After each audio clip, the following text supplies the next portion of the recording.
справа проти окупантів. Прокуратура Криму відкрила кримінальну справу щодо незаконного заочного арешту ведучої каналу АТР Гульсум Халілової. Рішення її арештувати напередодні без доказів злочину щодо Халілової прийняв Кримський окупаційний суд. Заявою до прокуратури звернулася сама Гульсум, і ті почали досудове розслідування справи про притягнення завідомо невинного до кримінальної відповідальності. 12 липня окупаційний Київський райсуд Сімферополя заочно заарештував на 2 місяці Гульсум Халілову, цинічно звинувативши її в участі у незаконному збройному формуванні. А вчора інший підконтрольний Кремлю суд Криму встиг навіть апеляцію на її арешт відхилити і до того ж оголосити її у міжнародний розшук.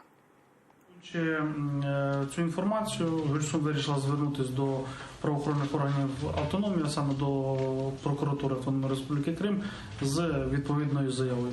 Після реєстрації кримінального провадження досудове розслідування буде доручено Головному управлінню Національної поліції та буде проводитись все необходимые першочерговые слідчі дії. Как я могу это расценивать? В принципе, точно так же, как я ее расценивала во время задержания гражданского журналиста Наримана Мамедиминова. Точно так же, как я расценивала задержание гражданского журналиста Сервера Мустафаева и так далее. Да? Я не считаю, что это дело исключительно открыто против меня. Я считаю, что это дело открыто на вообще весь телеканал АТР и вообще на всю свободу слова.